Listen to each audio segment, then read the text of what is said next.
Well, thank you very, very much, Zoran and Dean, for taking the time to visit with us at the World Affairs Council in Charlotte. We very much appreciate it. Very excited to talk about Charlotte FC, both its impact on the community, the prospects for the team, and its place in the US and also in the global sports marketplace. Zoran, you both grew up abroad. We just heard Zoran, you were from Belgrade, and Dean, you were from Birmingham. Both cities, soccer is king and probably the primary religion. Maybe if you can give us a little bit of a background on how you developed your interest in soccer, each of you. It's very simple. You have to play sport in Serbia. Otherwise, you're not accepted anyway. I think very similar to USA, I guess. I find it very familiar when I came here.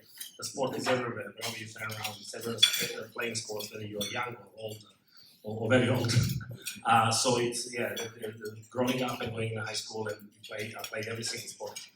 Obviously soccer first, and then basketball, and then volleyball, and then I was potentially spoiled at the time, and I had to kind of go out and play the soccer professionally, but I was also picked up because I was very tall. I was picked up by a basketball coach, and then I saw, and that's a real story, true story. That I went to a couple of trainings of the big team in Serbia, and I didn't like it because of rain and mud, and I looked really, I didn't really enjoy it. And then I went to a training of basketball team, and it was inside, and everyone wearing white, and nobody gets muddy, and then I chose basketball. So I did actually play basketball. It came to almost actually professional level, very young. But in Serbia, it's very simple. You have no choice. Everybody plays, and we have a lot of athletes all over the world. We're very good in a sport, especially in a sports with the ball. So volleyball, basketball, soccer. Those are our sports. Yeah, pretty similar. I mean, in Birmingham, you've got three big clubs: Aston Villa, Birmingham City, West Bromwich Albion. Each of them have been in the EPL at one stage, and you'll have to forgive me if I flip from football to soccer. Still getting used to calling it soccer all the time, but when we were kids, it was just football. In the playground, when we were 3, 4, 5 years old, it was throw the jerseys down, it was 50 aside, having a game against each other. After school, playing until your mom called you to get to come in. So that was like, my dad was a steward at Aston Villa, so his dad was an Aston Villa fan, so the history was always, me and my brother were going to be Aston Villa fans.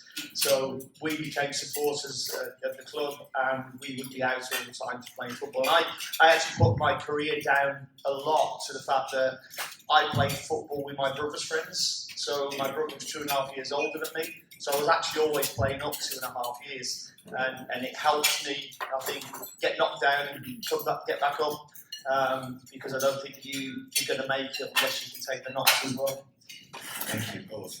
So you were a businessman, and you made the switch to the agency world. I've been told that you've worked with over 156 different soccer players, which is amazing. And now you're at the MLS as general manager of Charlotte FC. How did you make that transition and why?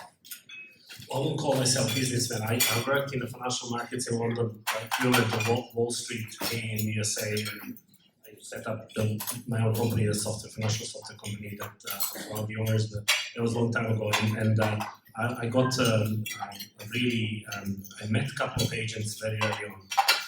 Finance and sport are very linked, and obviously football and finance more than any other sport, I think.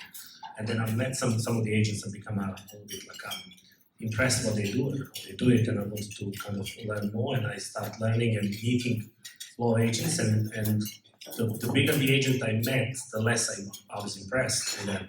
So I thought, actually, I could do this better. And it was a little bit naive, and when you're young, and you usually kind of think you can do anything you want, you can move the mountains. So I decided to start, and it took me about 2 years before I done the first deal. I spent a lot of money traveling around Europe and the world because you have to travel. But then once I done the first deal, and then I never looked back. So it was kind of really strange, not normal move, because everybody, even today, someone asked me, have you played soccer? And I said, no, I never played soccer, I play basketball. So I kind of, I moved to the different sport even. But perhaps I'm one of the probably hundreds of examples that you can do anything if you really work hard and believe in yourself and kind of decide to do something that is close to your heart.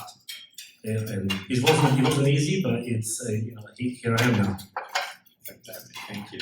Dean, you were a coach in England, Leyton Orient, Walsall, Brentford, Aston Villa, Norwich, and Leicester, and then you had 566 appearances as a player for Leyton Hereford United. And when you were playing MLS was relatively new. Did you ever think you'd ever be a coach in the MLS, and how did you make that transition to MLS and also just coming to the US? Yeah, no, I probably didn't imagine myself being over here, but my recollection of the MLS, to be honest, when I was playing over in the UK many moons ago, was remember the penalty that you used to have to take from the halfway line. That was my big memory of the MLS at that time. It was different. They tried a few different rules at that time. But then I think my son moved over to America 7 years ago to go to college, and then he turned into a pro soccer player as well. So for the last 7 years, me and my wife and my daughter have been coming backwards and forwards, during our vacations to the Carolinas, and I was still not looking to come out here and work, but Zoran and Steve Walsh feel like a tag team. Once I've spoken to one, the next one will phone me, and then the next one will phone me. But I was really impressed with what I saw when I came to see it. I'd been to a game probably about 18 months earlier. First time I'd met Zoran to watch them against Red Bull. I loved the atmosphere, my family loved the atmosphere. We stopped in the city for the night, and we flew to a friend's in Bermuda the next day. We loved it. It was really good. But still, I think I was at Norwich at the time. You were Aston Villa, I remember. What was that? Aston You were Villa? Aston Villa. It's 2.5 years ago. Wow, I've done 2 teams after that. I got a story to say about it. Yeah. Go ahead. Yeah, but basically, it's a Steve Walsh calls me and said, Dean would like to come for a game. And I said, yeah, fine, no problem. Can you get him some tickets? I said, I think I can. So obviously we invite the whole family in the suite, and same game we had people from Glasgow Celtic Football Club. So they also came on, the chief executive, the financial officer, and a few other people. And they did after the game we won 2-0. It was a similar an afternoon, beautiful day in Charlotte, great atmosphere. Won 2-0, and when you win 2-0, you always kind of want to go and have a few drinks and continue talking about soccer. So I said, look, let's go for dinner in my favorite at that time restaurant, the Barcelona Wine Bar. And we all went there. We had a great time. We laughed so much, and kind of driving back, my wife and I were talking about the whole evening, and Alicia said to her, I'd love to have a coach and a person like this meet one day to come to Charlotte. And she looked at me saying, yeah, right, so it's going to come from Aston Villa to Charlotte. I said basically, it's still free to dream, so, let me dream for a while. I've been driving for 20 minutes, so. And then 2.5 years later, this is the dream that turned into reality.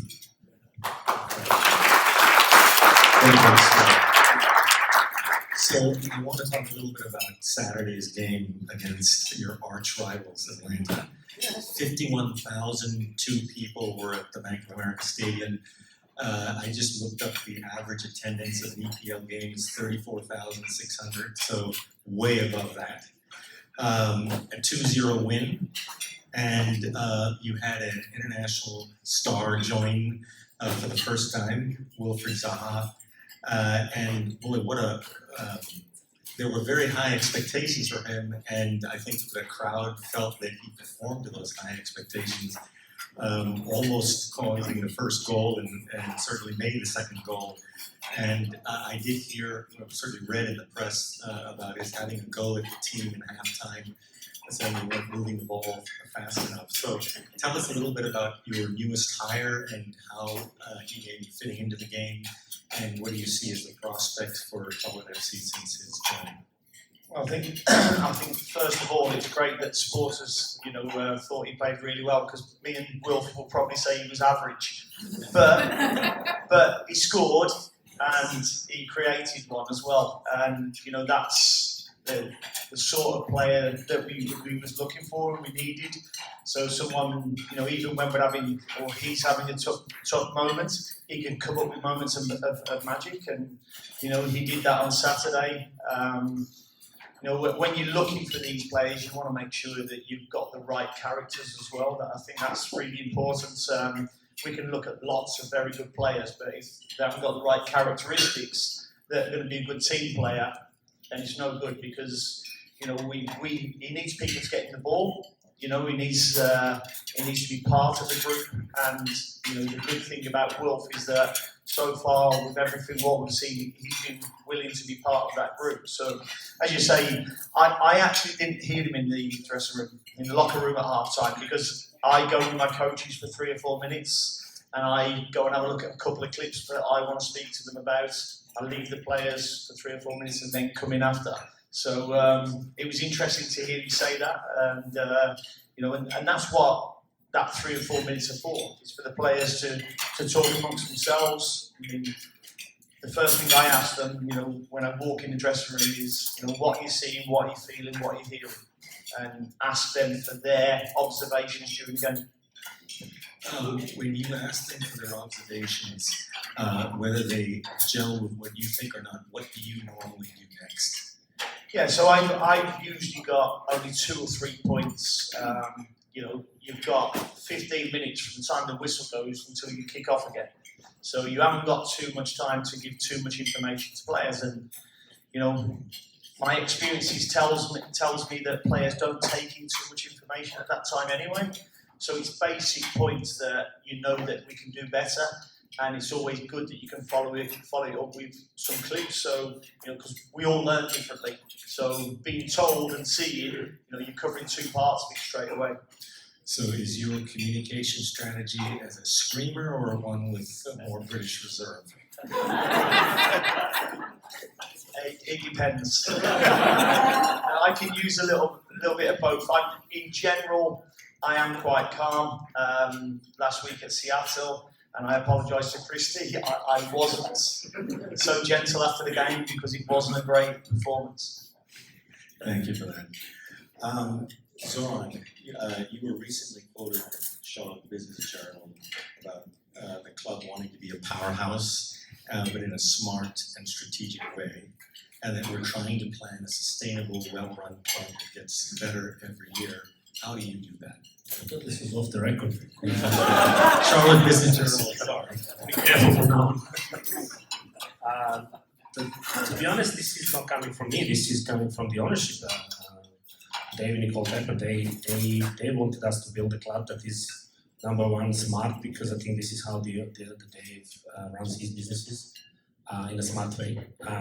So he wants to build a club that is a club that is not a yo-yo club, the clubs that go and gets better every year, that is sustainable. When I say sustainable, doesn't mean that is not that there won't be investment in the players. That means that basically we can also look at what can we produce here from academy, from a B team. Can we find our talents in North and South Carolina as well? In a smart ways, it's basically meaning that we every year we plan. We have 3 years plan, potentially even 5 years plan that we're working on. Bobby Belair, assistant GM, is here at this table and laughing at me at the very beginning as well, so giving me support in that way. And so we sat down, with Jess, the chief of staff, and a lot of other people sitting at this table. So we sit and we discuss where can we go together with coaching staff and how we can build the club that when one player leaves, and it's inevitable the player leave, whether they leave because they are too good or they leave they're not too good enough.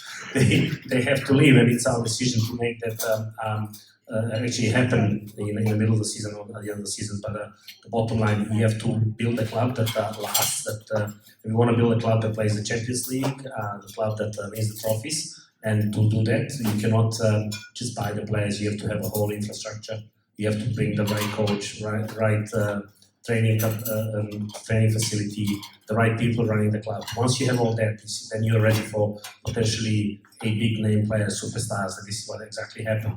We are in year 4, and in year 4 we got a player that is that level of superstar, or as Dean would like to say, gold dust player. Fantastic, thank you. I understand that you may have room for one more superstar based on the DP position, so am I getting it right? Or can you say anything about that?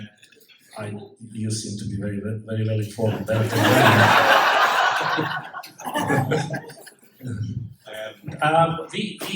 we value the flexibility of the roster. So yes, we would potentially, if we decide so, we can go that route, but not now in the summer. So we have a space, but the league now changing the rules and the regulations, and so potentially the clubs can go the route of 3 DPs or 2 DPs. So not to go to too many details, but we decided to go to 2 DPs until summer, where we will look how the team is doing, how Dean is happy with the team and the players, and then we'll see if we can change, add or not. Thank you. I'm just going to give some statistics to the audience just to put the Charlotte FC club into perspective. So Charlotte FC is the second highest attendance average in MLS, even though we're the 15th largest city. And MLS is in its 30th season, so having done it from season 1 is astounding. And I also understand that on all the metrics that you follow, whether it's viewership, followers itself, that you are number 2 behind Miami. Miami's messy. So how are you pulling that off? Attendance and metrics? Well, first and foremost, I think some of them is due to the North Carolina and Charlotte.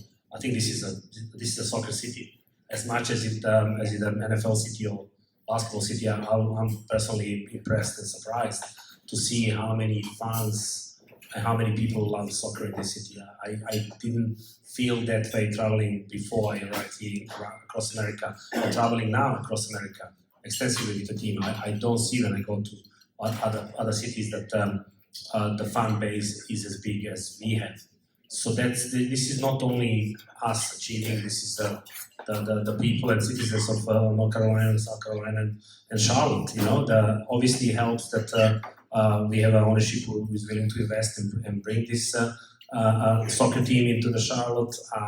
Great stadium, amazing stadium, I'd say, and obviously that all helps for fans to come. And when you win and when you bring good players, that obviously it's a cherry on top. What are your growth plans for Charlotte FC, including attendance and any other areas for growth? Me personally, I'd love to see the lower bowl packed every time.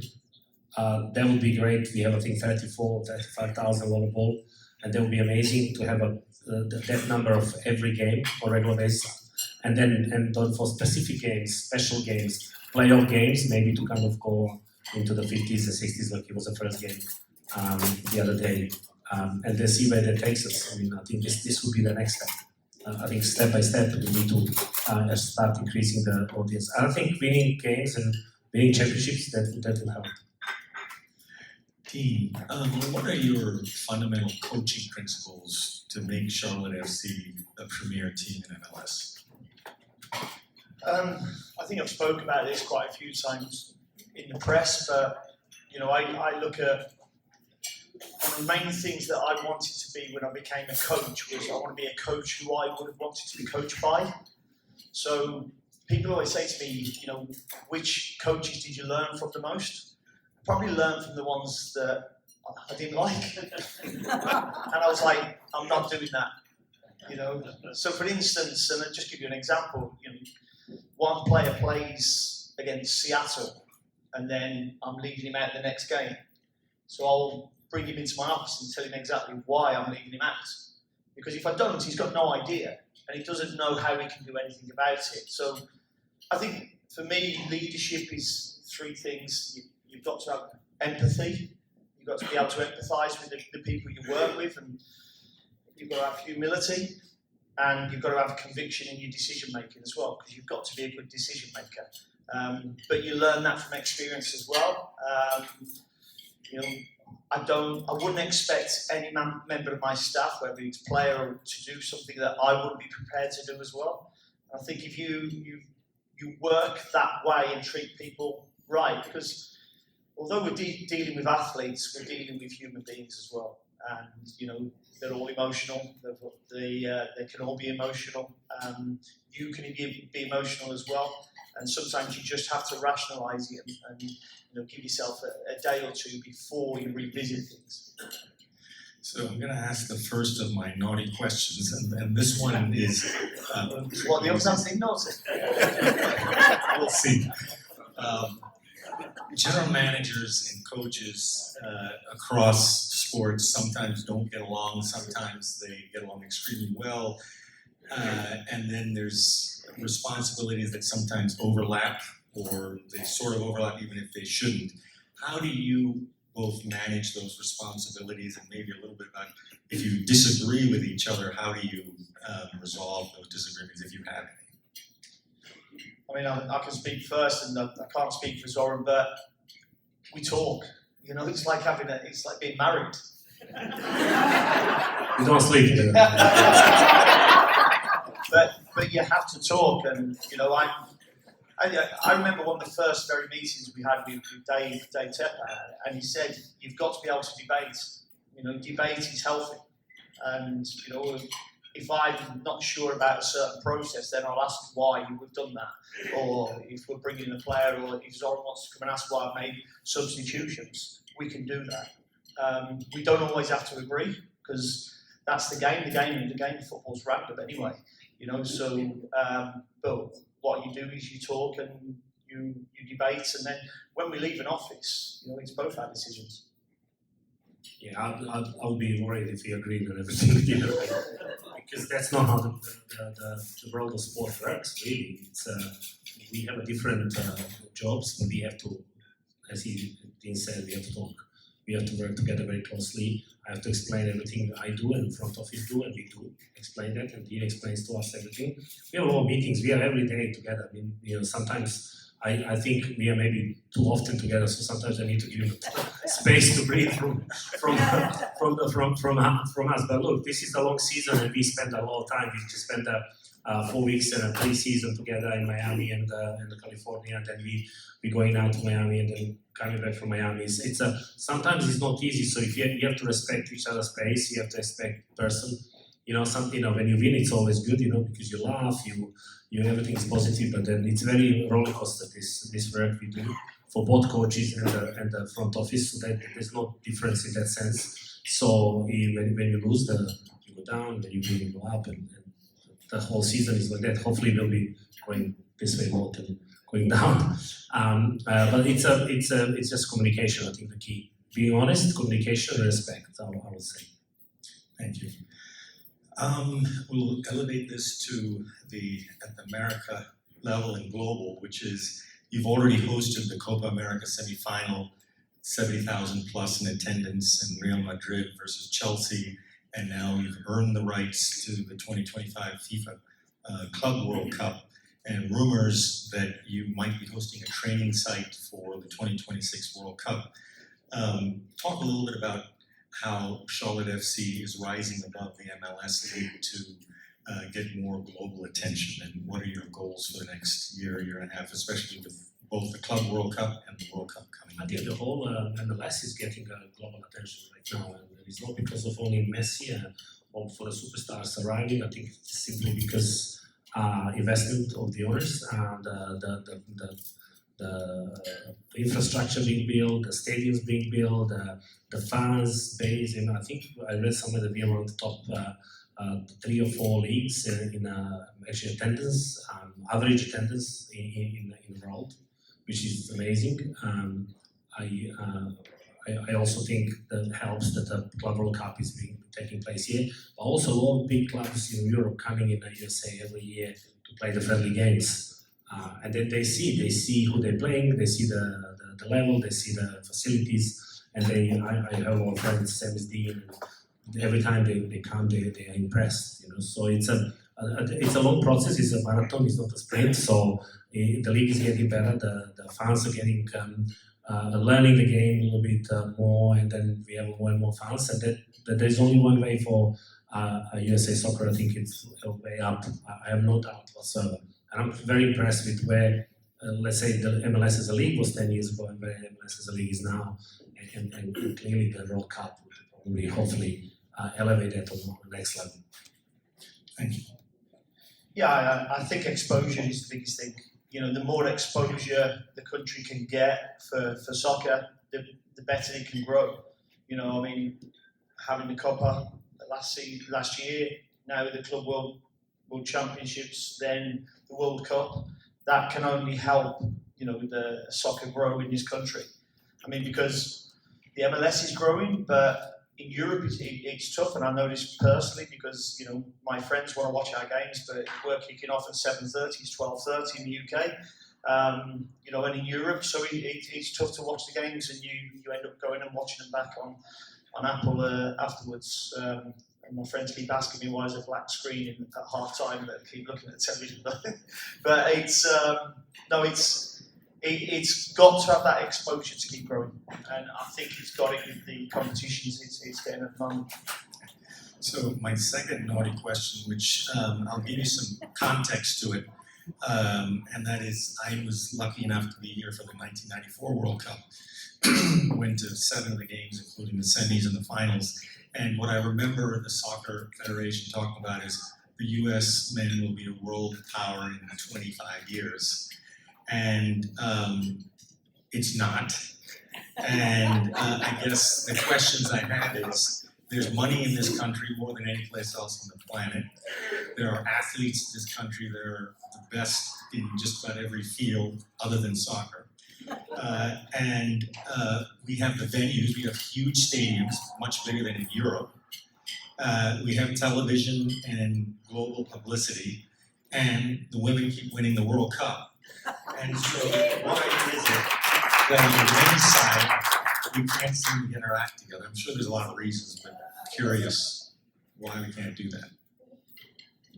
I mean, in 1994, I'm not sure it was ready to become the powerhouse that, you know, we all wanted it to become.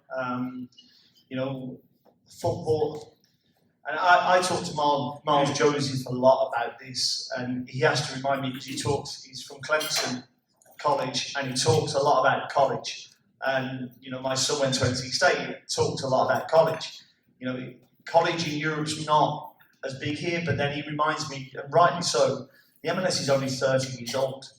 You know, the Football League in the UK started in 1884, I think it was. You know, so there's a long history, you know, with football. It's not been the first sport in the country, whereas in a lot of European countries it's the first sport, a lot of Latin American countries it's first sport, but its popularity now is growing. And the more it grows, the better chance that the country has of becoming a powerhouse. I'm going to challenge you a little bit on your answer, and that is, the question is, you know, the U.S. women dominated soccer for a very long time, and Europe was nowhere, Latin America was nowhere, and in the space of 4 years, not 30, European women's soccer was elevated to a level that we just hadn't seen before for various reasons. Why did it only take 4 years there? Again, back to, if it can be done that fast in Europe, what were the secret ingredients there that we still don't have here? I think you had the top women's players in Europe coming to America to play. I think women's soccer out here was certainly bigger than it was in Europe for a long time. And because of the college system here especially, you know, young girls could come out here and go to college and become professional soccer players. Until 4 years ago in the UK, in Europe, you couldn't do that. Thank you. Challenge was accepted. Touche. Or we can set a women's team next year for the World Cup. So, Charlotte residents, care a lot about their community, and would love to hear a little bit more from you all about what type of community events that Charlotte FC is involved in. So we're very lucky with the team that work at the club. We believe that community is the right thing for our club. The size of the support that we get is because our players, our staff, the whole of Charlotte FC go out into the community and spread the word. Our players, I made sure right from the start, if you want to have a good culture, you've got to be part of this community as well where you live. And all players will go and do player visits, throughout the season. And, they enjoy doing it. And that's, in the UK, it was tough sometimes to get some of these top players to go out and meet the supporters. Here, not a problem. I just look at Ashley Westwood as one. He's come over, he's absolutely embraced it. I actually think he's American now. The national anthem comes on, he's away. And he embraces the community, and the community is part of us. We can't go and keep growing unless we as a club become part of that community as well. To be honest, very early on when we started the club, the community and working among the North Carolina, South Carolina and Charlotte communities were always one of the number one targets. It started with the owners. They invest a lot. They help a lot. We build the mini pitches. The players from the day one are told you have to be part of the community as well as a part of the team. You have to kind of do community work on the side, and a lot of work has been done. We have a great team who actually take care of that. It's not really a responsibility as much front office and the coaches. It's more like some of the people here sitting on table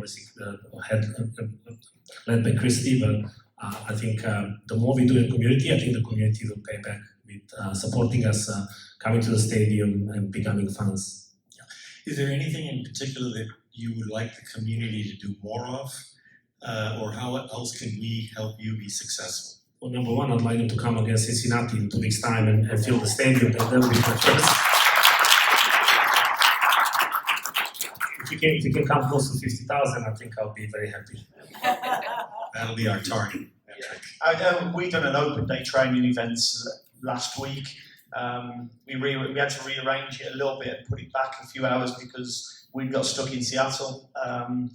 So I would like to do more of them. I think it's great for kids to come and watch what we actually do on in a training session, and come and see how players work and what they do and ask questions. I think the more you do that, the more you get a buy-in. And as Zoran said right from the very start, we want 50,000, 60,000 week in, week out, every home game. And to do that, you have to go and get a buy-in. I spoke in the press the other week. Only 2 ways for me that you get to keep people coming back. Number one is history. Because we're only 4 years old, there's not a massive part of history. And the other thing is winning. Winning, and what our team do is make it an unbelievable experience as well. I've had so many people come over from the UK and enjoyed the whole experience of coming to a game at the Bank, more so than going to games in the UK. Well, with that, I really appreciate Dean and Zoran the back and forth that we just had. We're going to open up the floor to questions from people in the audience. So, questions. All right, we got one from right over there. If you can also identify your name and identify the institution and then ask a question. Hello, my name is Cora Wendelkin. I go to South Academy of International Languages, and I would like to know how you get so many different players from cultures and background to work together as a team.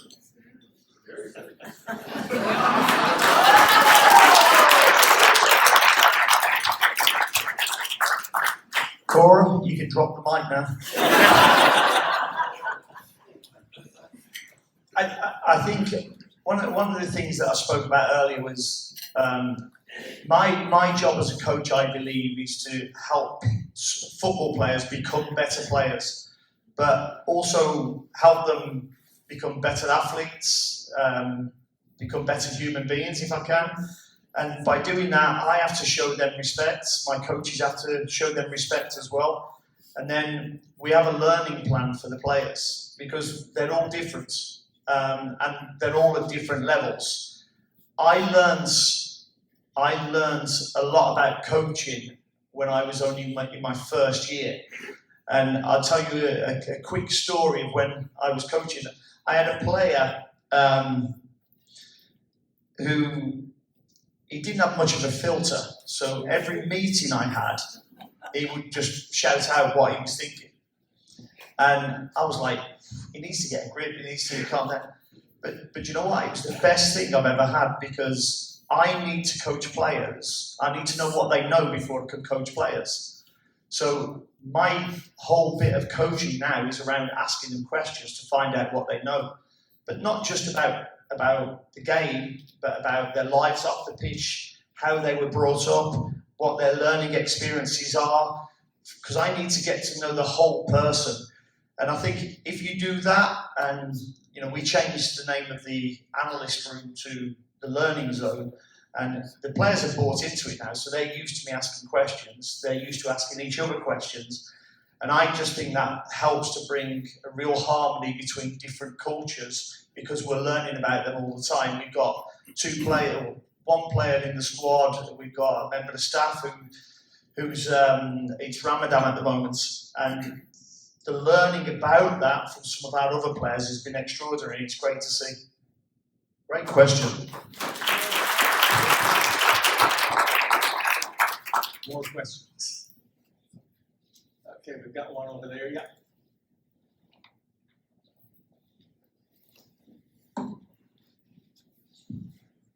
Hi, my name is Melissa Krieger. I'm a nonprofit attorney. You actually built a pitch for a nonprofit, so thank you.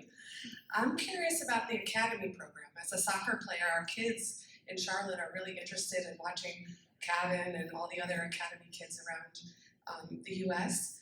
How are you building your academy program? And is the goal to get homegrown contracts out of it? Or how involved are you, Coach, in teaching them or picking them or building the teams? I'll pick this one. The academy, obviously, we have a first team, the B team, and academy program. The academy starts really 11, 12, 13 with it's called Discovery program that they train 3-4 times a week. Then after that, it's under 14, under 16, and under 18 now players. So that's the ultimate goal is to provide as many as possible homegrowns into the first team. Reality is a little bit different because it's not easy to produce the talent.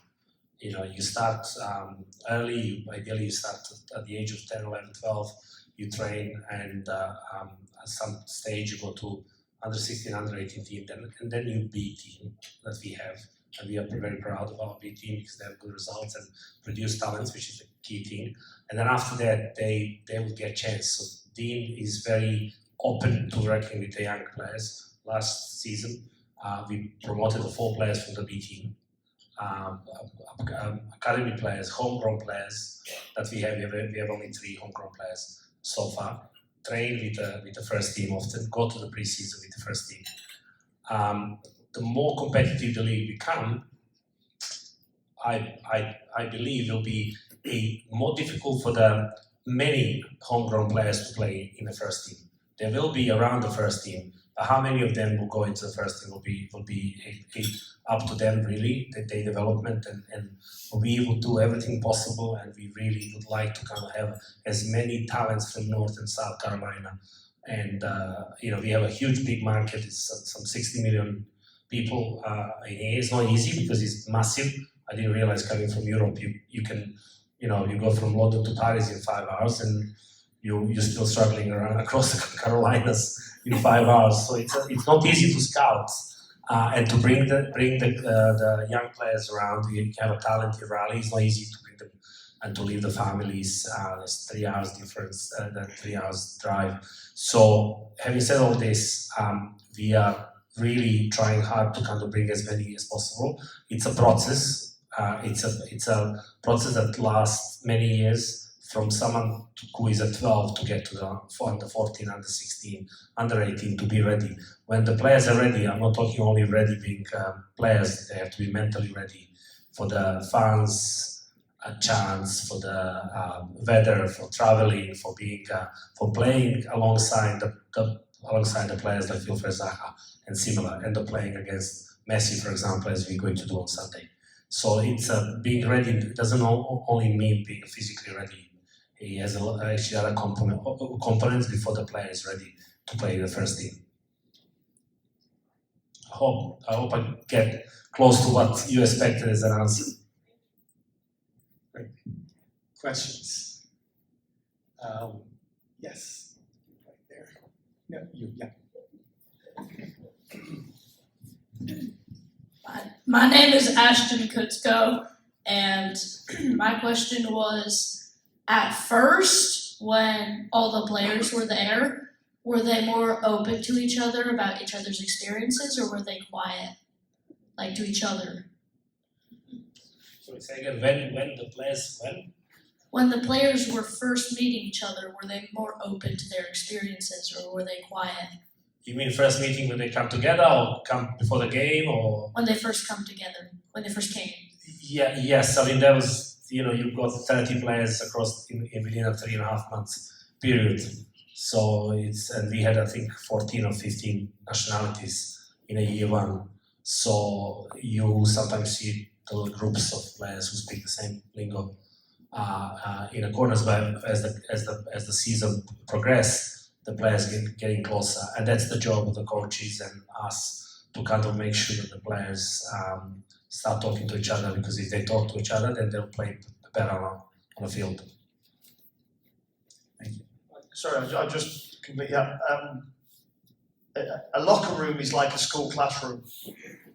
So if you can imagine, in the school classroom, you end up talking to people who are very much similar to you, and you like their company.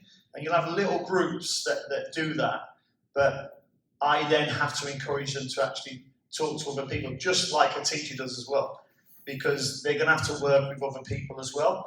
And it's not always the great learning experience of just being people who you're comfortable with.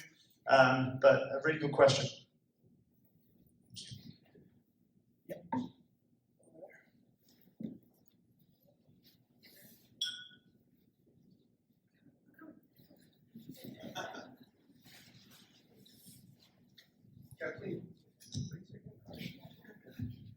Hi, I'm Anish from Providence Day School. Thank you so much for being here. You guys spoke a lot about the expansion of MLS, and a lot of critics have talked about promotion relegation or the lack of promotion relegation in MLS as an issue. Do you think that MLS can continue to expand and be as well recognized as other European leagues without promotion relegation? From my point of view, I don't see MLS ever being a relegation and promotion league. Expansion, yes, I think the MLS has plans to expand for at least another 2 clubs, and maybe more. I don't really know. That's the question for Commissioner Garber and the league and the owners. But I think I really don't see that MLS and American owners of American sports would accept a massive big investments to see those investments disappearing, number one. And number two, it's once let's imagine that the 4 clubs from MLS go down, who they replace with? You have to replace the infrastructure, the stadiums, fans, the quality of the players. So it's not Europe that exists from, as Dean said earlier, 120 years. I personally don't see this happening in MLS. Yeah, no, I probably agree as well. There's that much distance between clubs as well. I can't ever see them bringing in. I think at the moment, most of the MLS teams, in terms of value of clubs, are in the top 40 in the world. So I can't see, or top 50 in the world, I can't see, the value of buying a club and then getting relegated and losing. Yes, that's a big gamble for any any owner to take, that's for sure. Thank you. Can I get from you, and then I'm going to go to Davidson after that. Thank you. My name is Kathleen Evans, and I work for AT&T, a proud MLS sponsor. And so congrats on your big win last Saturday, and thank you to all your esteemed teammates and colleagues for being here. So forgive me, I had a softball question for you, meaning like how many games are in a season, a typical season, and how many will be held here on your home turf? 17 regular season games at home. We have a 3 Leagues Cup. Leagues Cup is the cup that we play with the Mexican Liga Mex, Mexican teams. So 3 Mexican teams will be our guests here. The FC Jerez, Chivas Guadalajara, and Monterrey. That's 20 games, and I hope probably 6 more 6 more games to the final in playoffs. So that's in my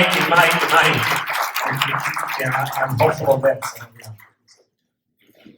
I know we've got some Davidson College soccer players here, so any questions from that table? All right, you get one. Hello everyone, my name is Alonzo Clark. I'm a defender at Davidson College. I just firstly want to thank you guys for hosting this event. I'm very grateful to be here. I've met a lot of people, made a lot of connections since my time here, so firstly I want to thank you guys. I guess my question is, as you guys know, you guys ranked, second in the MLS last year for one of the most quality back lines. Last game against Atlanta United, they had 30 plus touches in the box, 0 goals, obviously. And I guess my question for you guys is, what do you guys value most in signing, these defenders, the likes of Privet, who was a college draft pick, Tim Ream also played college ball, Malanda, obviously, a quality French center back. So what do you guys look for in principles of defending, and what do you value most about the players you signed to be a part of the back line? Good question. So first and foremost, what we look for is good attitudes. If the attitude's right from the player, then they've got a chance. Defending, for whatever reason, is not sexy. Scoring a goal and running up to the fans and the supporters is. But if they've got the right attitude, the right mentality, and they want to be a good defender, that's the biggest thing for me. I was fortunate when I was the head coach at Aston Villa that my assistant was John Terry, who was the Chelsea captain when they won 3 Premier League titles, England captain for a long time. And when he first started coaching with me, I could just tell his mentality to defending was different to mine. I never got to the levels that he got to. I played nearly 700 professional games, but not at the same level. And the detail that he would give to players made me feel very quickly as a coach, but I've still got a lot to learn. So as a coach, I have to keep learning the nuances of the game that are coming in. But in terms of defending, that mentality to keep a clean sheet, I feel there's nothing better than the 1-0 win. Because it just shows the character and resilience of your team. Yeah, I'd love to win 5-0, don't get me wrong. But, to see the real side of your team defending a 1-goal lead is incredible because it shows teamwork, team spirit, and lots of resilience as well. We have time for maybe one more question. All right, I'll give it to you.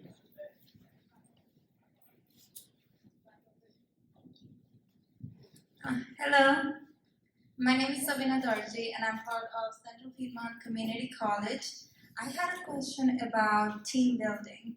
I played soccer 6 years ago, and during that time, team building was a very important aspect of just everything. So I would really like to know how you build teamwork within your team. Actually, it's better if Dean tell about his side of the team building, and I can maybe mention after what we do on the front office. Yeah, so in terms of the roster, but not just the roster, and people will tell you my first pre-season last year, the first time I met everybody was in Miami last year, and I wanted to get to know people, but I also wanted everybody else to get to know people. So we had 4 teams right from the start, with all the staff included, whether they be coaches, content team.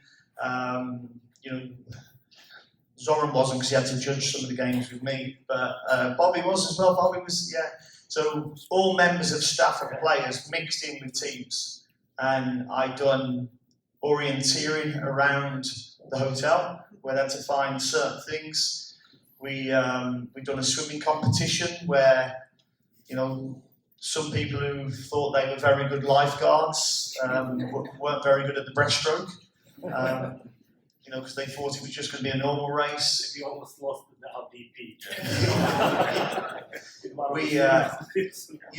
we also we done football golf, so just some games where they played football golf, and then we had a quiz night as well. And what we did was the winners, myself and Zoran, treated them to dinner when we went to Coachella for the next part of pre-season, and the losers had to do a performance in front of us all. And to be honest, I mean, I remember Tommy Wilson, who's our technical director, coming up to me, and he went, "You have actually put more time and effort into that than I've actually seen you on the coaching pitch so far in this first week." And I said to him, because that's the most important. You know, I need to get to know everybody. They need to get to know what I'm about. And they also, we had some new players as well who've come in. They need to understand each other as well. And so that team building for me sets you when we're playing, you know, in the playoffs against Orlando away for the 3rd game. I can actually pull something from that moment we shared together, you know, and mention it, and people go, "Yeah, I remember that," you know, and it gives you a real good togetherness feeling. And I'm a big believer that, you know, togetherness and momentum are 2 things. If you've got them, very difficult to stop. And that's what we want to try and create at Charlotte FC: momentum and togetherness. And you'll hear me in the press all the time saying that's not just players, that's staff, supporters, owners, everybody all doing it together. Thank you so much.